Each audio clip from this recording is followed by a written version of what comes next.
Hi, this is Karen from So Creative, and today I thought that I would give you a virtual tour of my studio. So we'll start with Flourish on the wall. You can see that I'm working on the design. I still have to work on that pot in the upper right-hand corner. It's going to be fuchsias, and I have another pot in the middle that I'm working on right now. So if we look down here, you can see that pot in process. I'll try and get in closer. I've got my threads laid out. A lot of the leaves are pinned. A lot of the flowers are already sewn. I'm going to do some videos showing you how to do the stitches that I use, but you can see what it's going to look like. It's going to be three-dimensional with some of the little flower petals, and it's using wool applique. So then if we continue around, this is how I store my fabric. So I put my fabric on the wall in bookcases, almost like books. I fold it and then I just stick it in there, and I sort it by color. So you can see the top shelf is sorted by color, then the middle shelf is all my batiks. I often sort by type of fabric as well. Then as we move down, you can see my solids, my black fabric, and further down, I have Asian fabrics and stripes. I keep my projects that I'm working on right now in bins, so you can see my wool for the Flourish quilt and the fibers for the Flourish quilt in bins.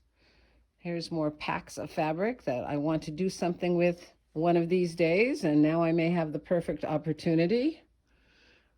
You can see my yellows, and then as we move along, you're going to start seeing piles and piles of hand-dyed fabrics, because that's what I love to do, even though I haven't had time to use most of this fabric.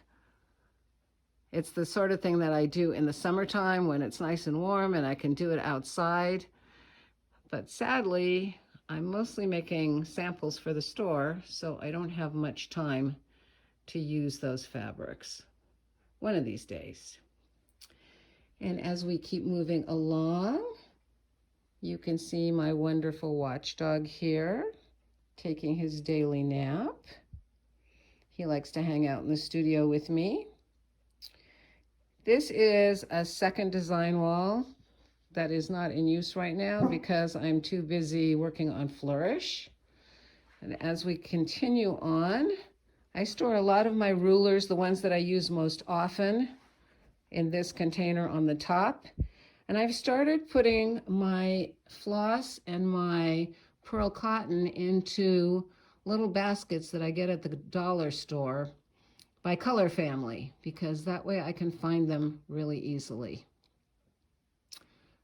So as we continue on, you can see I've got a whole bunch of bins for storage. I get rubber stamps and fabric paint and all kinds of stuff at garage sales. It's my favorite thing to do in the summertime. And I'm going to back up a little so that you can see my ironing station over here. I took one of those bookshelf kind of things that hold those big cloth square bins and turned it on its side and attached an ironing board on top, and I put it on wheels so I can move it around the room if I want.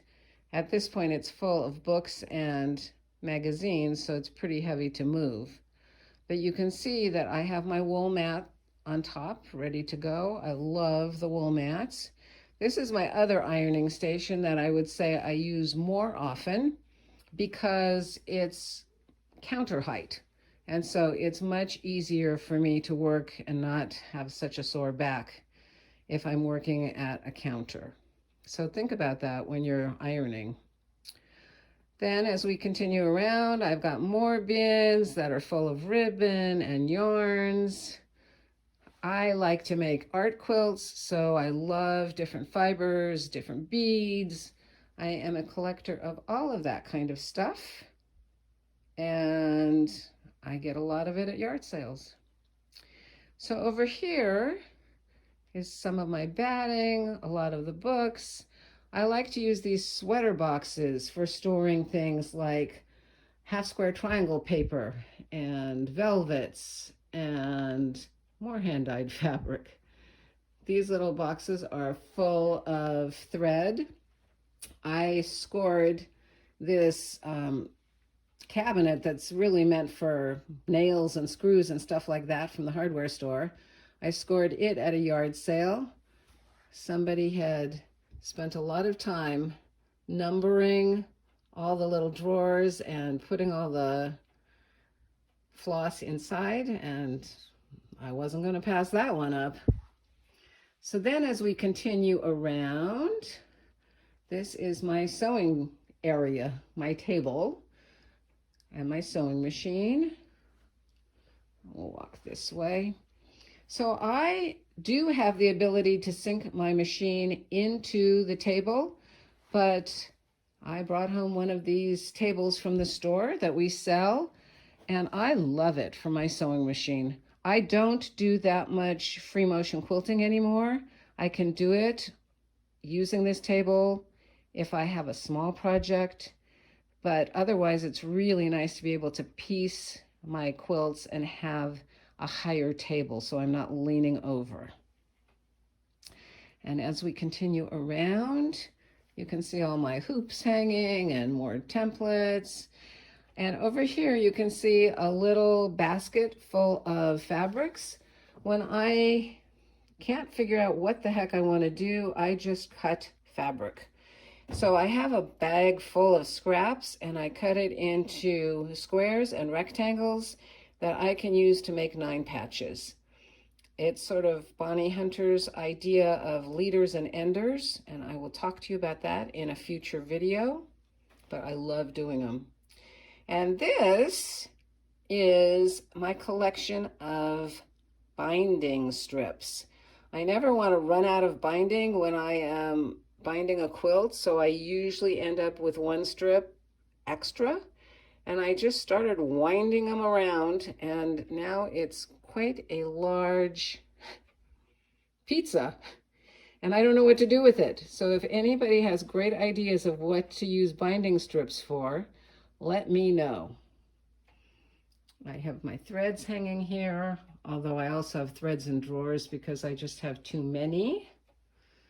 And we'll keep going. I have a view of the outside. So I inherited some dressers from my mother when she got some new furniture, and I love them because I can keep drawers full of wool, drawers full of batting.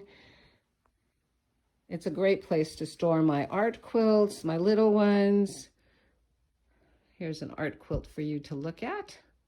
I made this a long time ago in collaboration with one of my sons. But just so you know, if you don't throw out any dressers, because if you have the room for them, they are super great. This is my cutting table with all my scissors. You can see my fabric in the distance again.